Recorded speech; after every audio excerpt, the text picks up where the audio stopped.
Hi, welcome to American Gardener. Who sits like that? Exactly. Okay, now Shane's going to be doing that. Which camera? Which camera am I looking at? The one that has color. Still 2 and 3. You can look at I'll just find the one. camera people's shoes. Flash the I smile can't and see hope the they find me. shoes.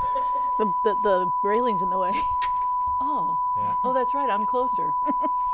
Some I can see cats their do get the knees. legs though. They do. 30 I like to flex them Stick sometimes. with volleyball, Yeah. maybe.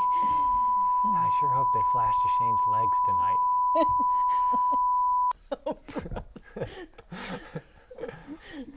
Okay, let's try to be professional, but we do want to be happy. We do want to be happy. Yeah, you want to so- be smiling when they come on.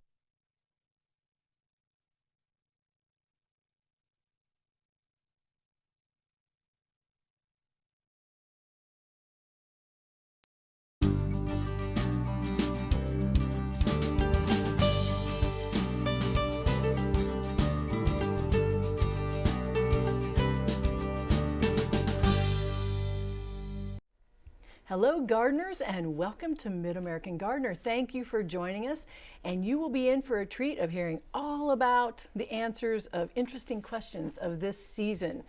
Ooh, isn't that exciting sounding? So anyway, stay tuned. I'm Diane Nolan, and I teach horticulture at the University of Illinois, so I'll answer maybe questions about cut flowers or landscaping. But there are three really important folks here with me, so let's find out who they are and their expertise area. So let's start first. Take it away, Shane Cultra. I am Shane Cultra. I am one of the co-owners of Country Arbors Nursery in Urbana, Illinois, and Cultra Nurseries in Onarga, Illinois.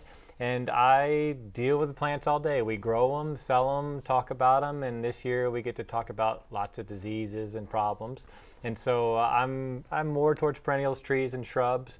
But again, I deal with a little bit of everything at the nursery, and so you can guide your questions that way. And tonight I brought a couple plants that I really like that I think are pretty special. And the first one is called Route 66 Coreopsis. And usually when you see a Coreopsis that's that pretty and has that much color, it may not be zone hardy in the Midwest. So you have to be a little nervous. We've had some issues with the reds in the past, but this one is absolutely zone hardy. I can say that because I had it at the mailbox out on the street in the winters we had with all the snow and salt. And I didn't think it'd come back, and I'll be darned if it didn't come back. And it's absolutely gorgeous. This is about the height it gets, and it'll probably double, triple, even quadruple in size on the width. But you can see the spectacular colors, that yellow and red, just a great combination. And again, most importantly, it'll come back like that and do it every year. So that's one of my favorite Coreopsises of this year.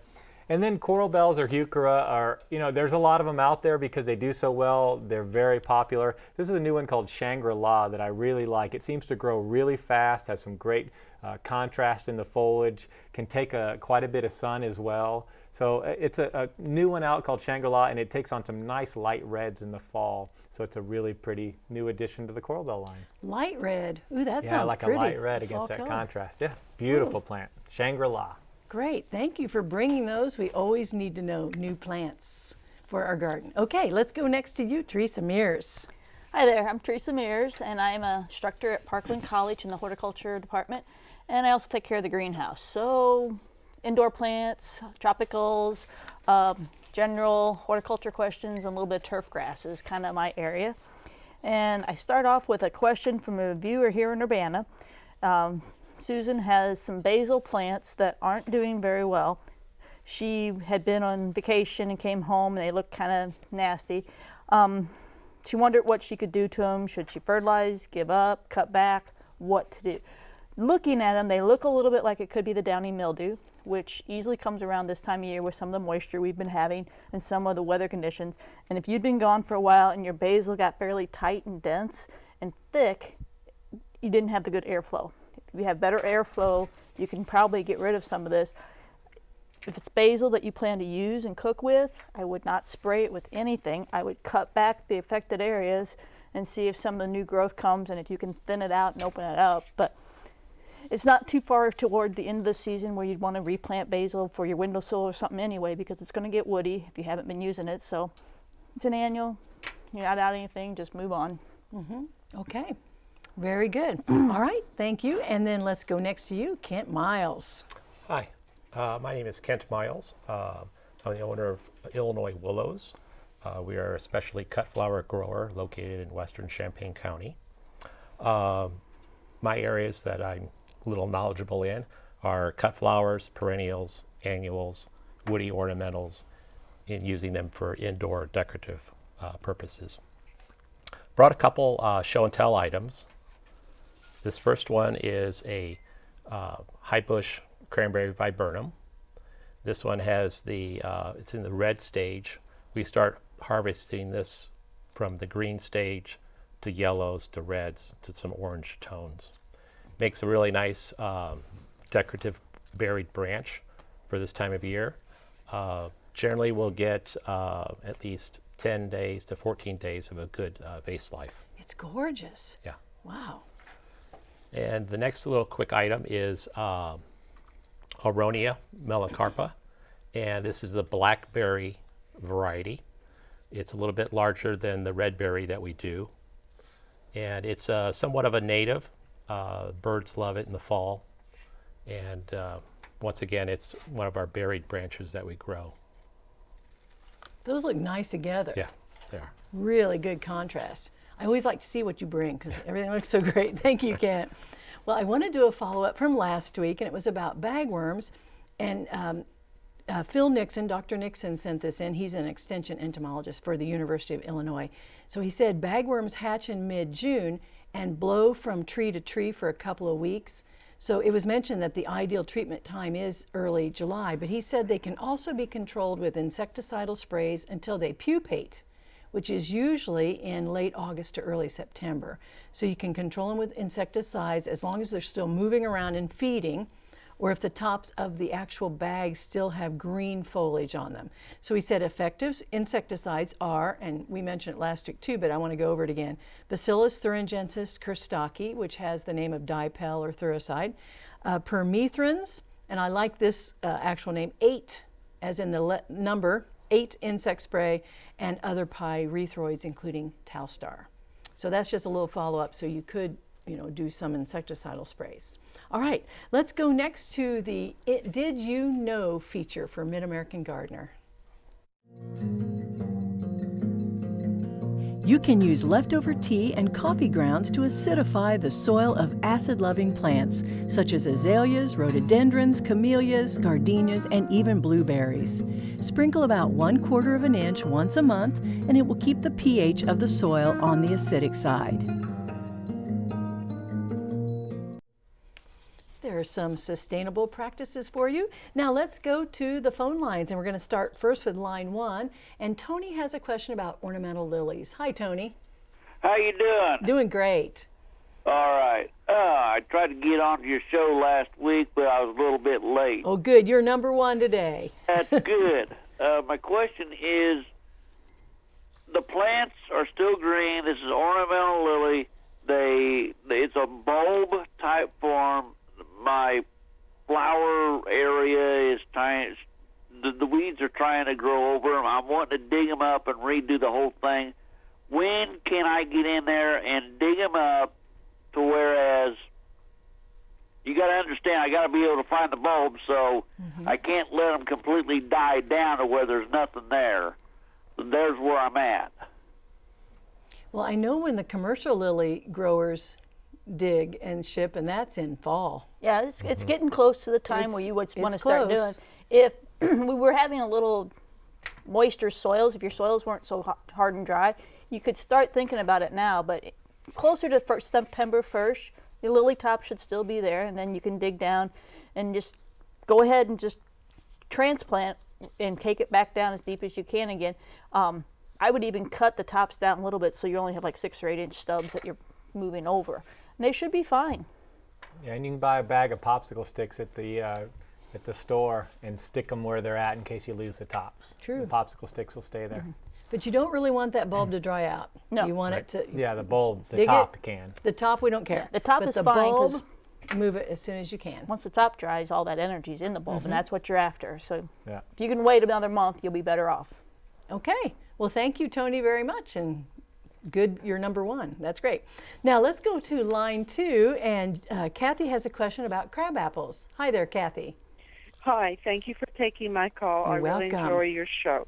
Thanks. 3 years ago, we bought a red crabapple tree from a regular nursery, and we need to move the tree now. When is the best time to move the tree, and can we move it now? We're looking at you, Shane. Yeah, no, it's really now is not a good time. If you're going to move it, you have probably October 1st, that kind of time frame, or middle of March. Those are your two windows to move a crab. Last winter put a little kink in the armor as far as moving things. Normally fall's really good, but last winter didn't work out real well for everybody. But March is always a fantastic time. If you can get out there, you have about a window of 3 to 4 weeks depending on the weather. So the middle of March is just a great time. But October for most crabs is no problem. The hard part's doing it, not timing it. So, but definitely not now. It's just not quite ready yet. Okay, thank you for that question. Well, let's move on to line 3 and a dwarf apple tree question from Jim. Hi there, Jim. Hi, Diane. Really enjoy your show. Thank you for taking my call. You're welcome. I've got a dwarf Fuji and a dwarf Gala tree in my backyard, and they're about maybe 7, 8 years old.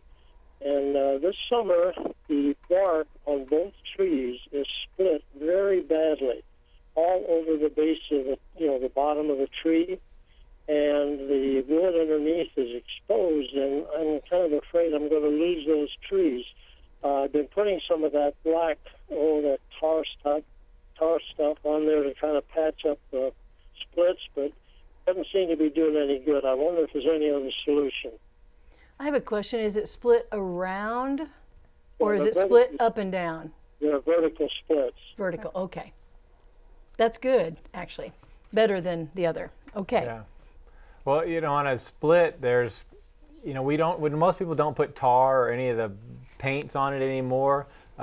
People have realized over the years that trees naturally heal themselves, that the sap hardens up and we call it knuckling over. The bark will slowly start to turn over.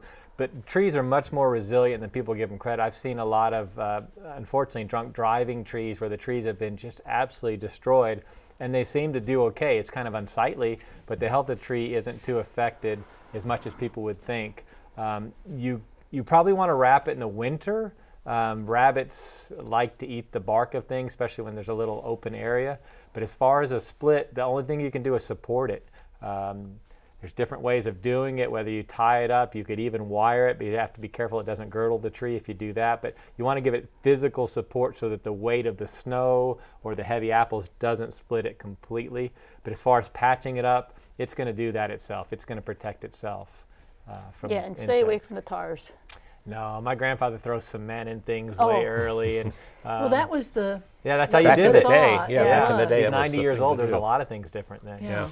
And the other thing on a split, if you have loose bark, you can trim that right to the cambium, not cut the tree, but just trim off any excess bark, and that Or will if help it it's heal over. jagged, you Yeah. want to make it a clean, Make it nice and clean, and and heal much faster. so there's some ideas for you, and and then put the tar away. We just like all saying it, I guess. Yeah. Well, let's go to line 4 next, and we have a tomato question, and this is from Carl. Line 4. Yes, I got 2 tall tomatoes. I Okay. had three ripens over it. I've had 16 that's got a black spot on it. They never make it. What caused the black spot? Well, that black spot is so common it has its own name. It's called blossom end rot, and it comes up because of the calcium level in your soil is too low. And irregular watering will make it worse. So you want to make sure tomatoes are always uniformly watered, and when you plant them in the spring, you should always add some bone meal or some manures into your hole that you're planting to help that. And do a good pH check on your soil every couple of years in your garden where your tomatoes are to make sure you're in the right level so the calcium can be absorbed. Probably mulch it, Keep moisture Moderate. even. Yeah, and right away. I think that helps too. yeah, Right when you plant it. yeah. I don't think he's alone. Oh no, There's I've thrown several off my plants that have that problem, but not all the tomatoes are having that problem. No. So it's just, but if I I like notice to it, practice the softball throw. Yes. But you do want to get it out of there. yeah, And a lot of times the leaf spot goes with it. So I'm cleaning up Yeah. that as well. So not that we don't grow our plants well, but sometimes that happens. It happens to all of us. Yes, it does, because we all have the same environment we're dealing with. So, well, thank you very much for that question. And I think what we'll do now is go back to emails. And I'm going to start with you, Oh, Shane. that's right. I have another email. This is a good one. We have Carrie that says the dirt in his or her garden seems to be dead. And they've put, he or she has put topsoil and fertilizer, but nothing seems to be helping. So they want to know what to do to keep it more healthy. And your soil should definitely be alive. It should be active. I'm not sure, I can't really tell from the pictures what makes it dead or why they feel it's dead, but all soil should be prepared ahead of time. You know, we're all busy people, so we may not have the time to necessarily go in and prepare it as well and not get a tiller out, but you can always work it up with your hand. Mushroom compost is usually readily available in bags or at a good nursery locally. Anything of that nature. Topsoil is not always good. Topsoil is a word. It doesn't necessarily mean that the soil is really good. It can come from a lot of places. So you're better off adding compost and making good topsoil at your home. And again, work that soil up so that it drains really well. We're talking about keeping even moisture. A great way to keep even moisture is to have soil that gets wet and also drains at the same time. Because you hear a lot of plants say, you need, well-drained wet soil. Well, how is that possible? That's how you get it wet, and then eventually it'll drain. So It's got water holding. Yeah, exactly. So work particles. it up. Bring in some compost. Check your pH every once in a while to see how things are going. Encourage And earthworms. Yeah. yeah, that's we what I was love worm compost is a great thing to add to it. There's just a little time and effort, natural things that aren't that expensive that you can make your dead dirt alive and healthy. It could be dead from various reasons. I mean, something could have been spilled there or poured there Yeah. or overdone. And you can get everything clean except for salt. So if you've had lots of salt spilled there, that's going to be a tough situation. It But takes everything time. else can be over time managed. And you have to if you're in a new subdivision. You don't have a choice. Yes. Right. Your basement is on top of your soil. Yes. Oh, boy. Okay. Well, let's go to you, Teresa. All right, I have Jane up in Chicago here had bought an impatient plant, a basket, I should say, and she bought it 8 weeks ago looking fairly sad, and she believed the buds would have opened, and they never really did, and there was yellow leaves on it. And she put it in the sun for 4 weeks and shade for 4 weeks, so she's been trying some things, and it just hasn't really changed. Well, there's several things that could have been going on, but the first mistake was to not buy a healthy plant. If it looked bad to start with, you should have just left him behind. But it And- was 80% off. Yeah, It's tempting. yeah, it is. But it could have been, because, I mean, the way the picture looks, you only have leaves on the top 2 inches of the stalks. You've lost all your leaves, so it's not photosynthesizing well, it's not growing well, and it almost looks like it could have been overgrowth regulated and never came out of it. It could have been overwatered heavily and then underwater. It could have been stressed in many ways. It may have a little bit of disease in it too. It's not worth trying to recover it this late in the season. I would just remove it, get rid of it, and not even try putting it in compost, since you don't know exactly what's going on with it. But start with a healthy plant. Okay. And plant doctors, we don't need to be. If it's We often are Yeah. called upon to be that. Yeah. but we don't want to Start resuscitate these healthy. things. Okay, thank you, Teresa. All right, Kent, you're next. Okay. I've got an email from Linda in Bloomington, and the subject's on peonies. And she says that I have peonies along the edge of my garden, and they haven't expanded in size. I deadhead them every year, and I noticed that my neighbor does not deadhead theirs, and they're huge plants. Do you deadhead peonies? Well, first thing that popped in my mind was, are they fairly new plants, or have they been there for 5 or more years? If they're fairly new plants that you put in the last year or so, and if they were like a 2 to 3 eye division, they're going to be small for 4 to 5 years. Then they'll start kicking in. If they're receiving full sun, is a good location if it's full sun. If it's a half a day of sun, that's somewhat adequate, but your blooms are going to be smaller and also less flowering stems. With regards to deadheading, after the blossom has opened and faded, and mainly deadheading is for appearances. You want to trim down past the bloom, usually 6 to 10 inches, and that will keep the appearance of the plant overall more attractive. It will also help keep the foliage clean. You won't have petals dropping, adhering to the foliage. Peonies sometimes are notorious for foliage issues. And also, it's not going to go to seed from that blossom, and that's going to help encourage more root development and also a healthier plant than for the following year. With regards to the blooms, what I do is I want a single bloom per stem rather than all the little lateral blooms. So when they're a pea size, we disbud all our smaller ones to get the larger bloom, one per stem. So Not many people know about that, but No. boy, it does. yeah, it does make a Work. difference. But it Yeah. takes a tiny little bit of time Yeah, it does. and timing. Yeah. The big pumpkin method. That's how you get a Yes. giant pumpkin. Is Right. You get rid of all the other ones. And Now, I've grow the big heard one. that taking the largest bud out early on will keep them from flopping so much, because then you do end up with all But this. it's so sad. I know. Yeah, it Wow. is kind of And sad. if you Yeah. cut the But flower off, it's the it'll do same as thing. growing chrysanthemums. Right. It'd be It no is. different. Yeah. Yeah. You're just But you just wouldn't get that big, full one. But yeah, I think it works the same. It does. But still, it is kind of sad. So you got to be tough in this growing business. Well, good. Thank you. That was very thorough. I think that gives her some ideas. It may just be too young a plant. if that's the case, then you just got to wait. Yeah. Okay, great. Well, let's go to the phone lines. And we're going to pick it up with Dick about a hydrangea question on line 5. Hi there. Hi. Listen, I'm kind of new to this hydrangea growing, but it's beautiful this year. I planted it last year. It didn't bloom. This year it is blooming, and it's gorgeous. It's got some white cone-shaped flowers on it that are lovely. What I need to know is, I noticed it blooms right on the very end of the branch. If I had to trim these back in the fall, say, will it bloom again right on the end of that branch? Sounds like it might be a limelight is the variety, and they bloom on new wood. Limelights, we trim ours down to about a foot, and usually do that in end of February, 1st of March. And then you'll get one flower per stem, and it'll be a straight stem.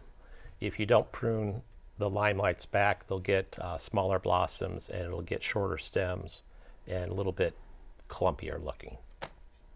So he can wait till late winter, late early. early spring. Yeah, because you can enjoy the flower, the Right. dried flowers over the winter, and you can get it. If you get it early in the spring, they'll still bloom. Okay. Well, that was a good question for a new person to growing hydrangeas. Thank And you that's very what much. they're seeing all over the Midwest right now are lime lights, those big white with lime green tinge and 5 foot and just covered in flowers. Beautiful right now. All Just over beautiful. town. Yeah. Lime Very light good. hydrangeas. Everyone's writing that down. Yeah. Okay, let's go to line 6, and this is about a trumpet vine, and this is Peggy on the line. Hi, Peggy. Hello. What's your Hello. question? I called about 4 weeks ago about trumpet vine starting all over in about 2 beds. And I did what you said. I cut it way back, about 3 to 4 inches, and cut all the bark off. And now they're sprouting up from the top. Oh, do but I did you have apply any kind of herbicide? No, we applied Tordon on the ones that were just growing where there's gravel and where we don't want to plant things, but we didn't apply anything like that on these starts. Should we be? Do you want to kill it? I didn't hear. I wasn't here. Yes, uh-huh. Yeah. Yeah. The Roundup, I'm not familiar with Tordon. I should probably know It's a it better. shrub killer. It's a shrub killer. So it's better for the trumpet vine to Roundup. Yeah. So yes, do a nice fresh cut and paint it, or get it on the foliage, whatever you need to get it all over the plant safely. That will Sometimes take care of cutting it without a spray actually says to divide. I mean, Yeah. sometimes No, it- that's true. Yeah, Well, if absolutely. the Sometimes vine come tends back to those stronger. lateral nodes underground, so all of a Yes. sudden it's 3 Yeah. foot away. So you want to get Yeah. on the foliage in this case. And you probably might have to do it a couple times. Trumpet vine Nice. is Is pretty intense. aggressive. Yeah, he's- assertive. Yeah, that's a good word. Yeah, assertive. And you say it very assertively. So, but that's what I would do. So at least you've cut it back a little bit, but now you've got to hit it again. Now, if you want to do it without spray, you would just have to be continually pulling, and I don't know that it would happen. I don't know that that would cut it back. Okay, well, thank you, Peggy, for the follow-up. Well, let's go to line 1, and Dean has a Waigila question, I believe. Hi there, Dean. Hi, thank you for taking my call. You're welcome. I have this variegated Waigila, and I wonder when I should prune it and how much I should prune it back. Well, I just pruned ours Okay. last week. So usually a good rule of thumb for almost every shrub is after it blooms is a good time to trim, because that usually gives you enough season that it can still flush out a little bit. But Waigila is pretty much, that's one of the few plants you can almost do it any time. It's just such a hardy, vigorous grower. But we usually do them about the 1st of June. I just happen to do it. Mine were getting a little lanky because we grow a little smaller one in a pot. And I just gave it a haircut, and a week later, it's already starting to get new leaves and flush out. Good and you can take moisture. it back almost as hard as you want. You can take it to a foot if you'd wanted to take it to a foot. It gets a little woodier, but they really respond well to annual trimming, at least once a year. And the new foliage is even prettier on the variegated forms. So if that is the case and you like the foliage, you probably do Yeah. want to prune that. There's a lot of plants that if you prune it more often, you get that beautiful new foliage. Waigila is one. Even Golden Vickery privet. You know, it's an old-fashioned one, but that yellow is just gorgeous. So we find ourselves hacking on it a little bit more than we should. You mean pruning? Pruning. Yeah. Depends how big a hurry you're in. Well, folks, thank you all very much, and I want to thank you folks for watching. We hope that you have a great week gardening. We'll see you next time. Goodbye. It's nice for people to see us as we are.